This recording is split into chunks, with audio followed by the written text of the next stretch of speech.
Hi Liam, if we could please just start with the team news and specifically maybe Reece James. Yeah, no, Reece is fit. Small issue. He's feeling unwell today. It's no conspiracy. It's the truth. Hopefully he'll be feeling well enough to be involved in tomorrow's game. Tomorrow will be a month since your first match in charge. It's very clear that you're enjoying your time here. Do you feel like your message is getting across to the players and how you want to feel the work with them? I think so. It takes time, but in terms of what's been really encouraging and really pleasing is that the players have taken on so much information, so many team meetings, not many training sessions, and they've put into practice what we've wanted in the main. So yeah, pleasing signs, but we need to continue in that vein.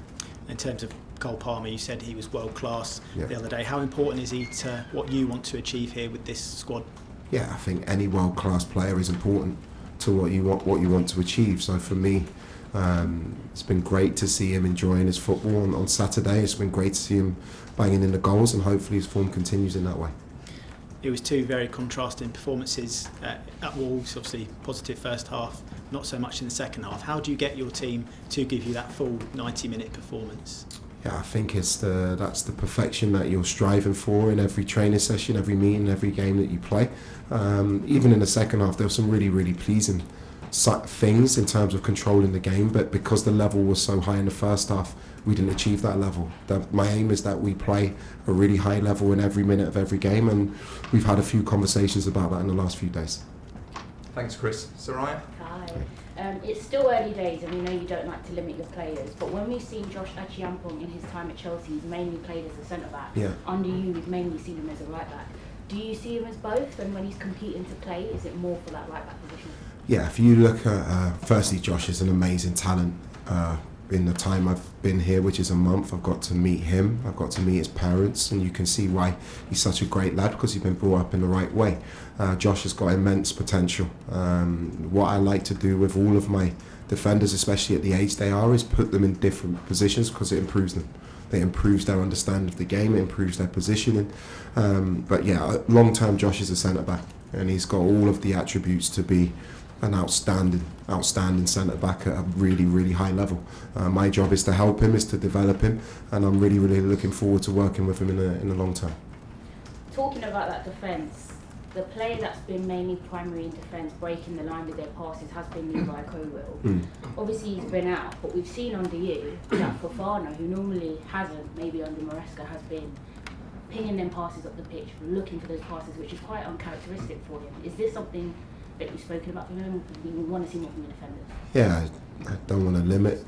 Wes 24 years old. Trevor has been magnificent. Josh, Mamadou, Tosin, still young for a centre-back.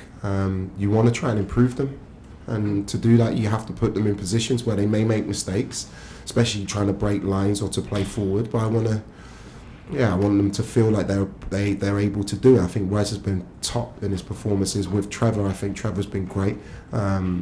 They can all find passes if the players are in good positions to receive the ball, and that's what we've been working on a lot with them, and hopefully they continue to improve. And Chelsea, like a lot of teams with Leeds next, have kind of suffered against a back five or low block. We've seen you be a bit more fluid though, and you've had like 3 central players in between the lines. We've seen some of your solutions. When it comes to these players themselves, do they choose and assess situations on the pitch? Do you want them to have that game IQ in that moment, or are these premeditated plans? No, it's a great question. When you're the level of player that I get to work with here, the reason they are, most of them, they're top elite world-class players for me is because they make great decisions in the moment.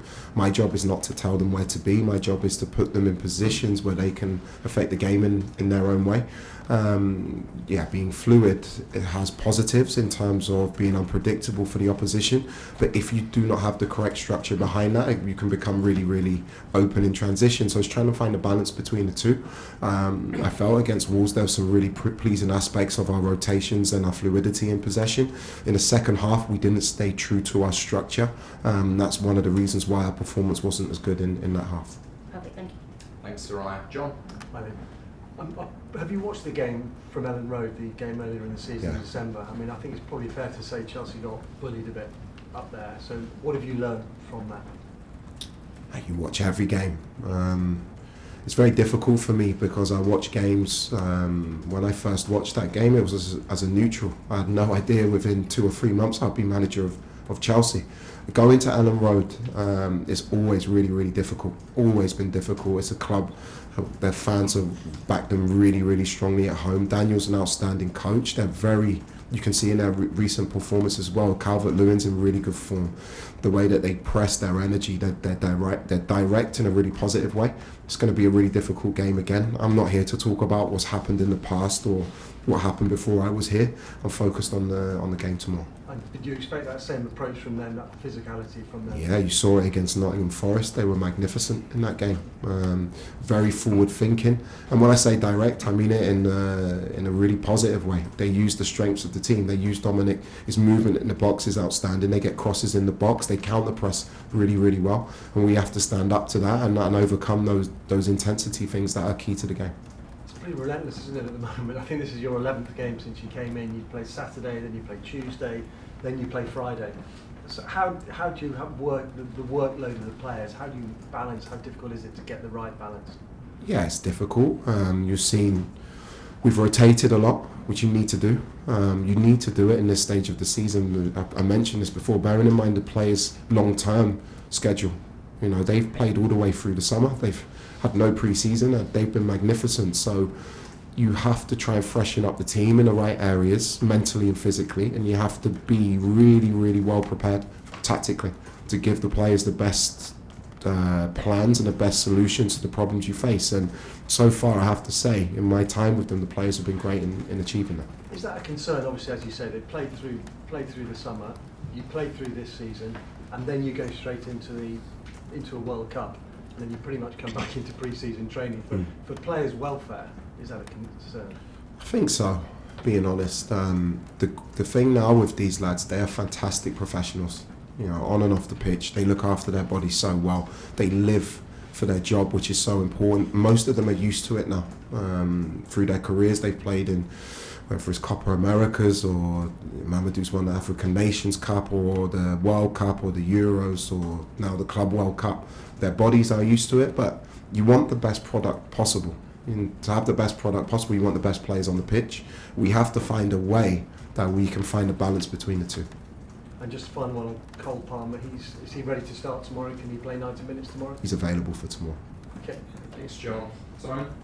Hi, Liam. I've got some more team news sort of questions, if you don't mind. How's Andrey Santos? He sort of went off late on Saturday. Is he okay? Yeah, Andre trained today. He's absolutely fine. He's a soldier. Yeah, he had a swollen ankle. It wasn't a great tackle on him. He couldn't continue, but he's absolutely fine for tomorrow. Good stuff. And sort of other players, how's Tosin getting on? Tosin's looking good. Tosin trained today as well, which is great to have him in back in and around the group. Lavia? Romeo, we have a really detailed plan for him. He was back on the training pitch with us the last 2 days. It's been great to see him. He's such a great player. You know, we all know that. But what we have to do is make sure that when he's back for good. So we're just making sure that he gets the right plan over the next 10 days to 2 weeks to achieve that. And the final one, Gittens, any sort of update on No, how long? no, nothing new. Thanks, Simon. Rob?